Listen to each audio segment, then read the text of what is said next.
राधे राधे।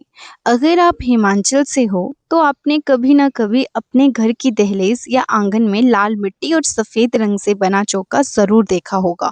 लेकिन क्या आपने कभी सोचा है ये चौका पेंट से नहीं बल्कि चावल के आटे से क्यों बनाया जाता है? मुझे भी बचपन से ये चीज़ बहुत इंटरेस्टिंग लगती थी। जब भी घर में कोई पूजा होती थी पहले आंगन साफ होता, फिर लाल मिट्टी से चौका बनाया जाता और उसके ऊपर सफेद डिजाइन फूल रखे जाते, 3 पत्तियों वाले पत्ते रखे जाते और साथ में थोड़े से चावल भी रखे जाते। एक दिन मैंने अपनी दादी से पूछा, दादी ये चावल यहाँ क्यों रखते हैं? दादी ने मुस्कुराकर कहा, अगर ये चावल चिड़िया खा ले तो उसे बहुत शुभ माना जाता है। और उस समय मुझे ये बस एक परंपरा लगी, लेकिन बाद में समझ आया कि इसके पीछे एक बहुत खूबसूरत सोच छुपी हुई है। पहले के लोग प्रकृति के बहुत करीब रहते थे।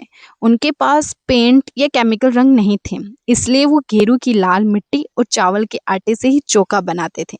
लेकिन सिर्फ यही वजह नहीं थी। जब चौके में चावल रखे जाते थे तो वो चिड़िया या छोटे जीवों के लिए खाना बन जाते थे, यानी एक छोटी सी पूजा, और उससे किसी जीव का पेट भी भर जाता था। 3 पत्तियों वाले पत्ते भी यूं ही नहीं रखे जाते। कहीं जगह माना जाता है कि 3 पत्तियां संतुलन और शुभ्रता का प्रतीक होती हैं, और फूल फूल इस बात का संकेत होते हैं कि ये जगह पवित्र और खुशी से भरी हुई है। इसलिए पहाड़ों में चौका सिर्फ सजावट नहीं है, ये हमें याद दिलाता है कि हमारी परंपराएं सिर्फ भगवान के लिए नहीं थी, बल्कि प्रकृति, जीव जंतुओं और इंसान के बीच एक खूबसूरत संतुलन बनाने के लिए थी।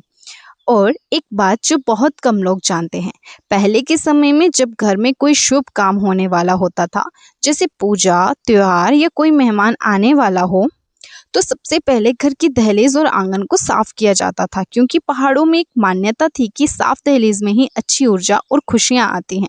फिर धीरे धीरे लाल मिट्टी से चौका बनाया जाता था। ये काम जल्दी जल्दी नहीं किया जाता था, बल्कि बहुत धैर्य और ध्यान से किया जाता था। कई बार घर की दादी या माँ ही चौका बनाती थी और बच्चे पास बैठकर देखते रहते थे कि ये सुंदर डिजाइन आखिर बनते कैसे हैं। धीरे धीरे वही बच्चे बड़े होकर उसी परंपरा को आगे बढ़ाते थे, और शायद यही वजह है कि पहाड़ों में कई चीजें सिर्फ सिखाई नहीं जाती बल्कि देख देख कर सीख ली जाती हैं। आज के समय में भले ही पेंट और रेडीमेड रंग आसानी से मिल जाते हों, लेकिन फिर भी बहुत से घरों में चौका अभी भी मिट्टी और चावल से ही बनाया जाता है, क्योंकि उस मिट्टी में सिर्फ रंग नहीं होता बल्कि यादें, परंपरा और अपनापन भी होता है। और जब भी आंगन में नया चौका या लिखनू बनता है तो ऐसा लगता है जैसे घर में सिर्फ पुराने दिनों की खुशबू लौट आई हो। तो आज के लिए बस इतना ही। कल फिर से नए चौके के साथ फिर से आऊंगी। तब तक के लिए धन्यवाद।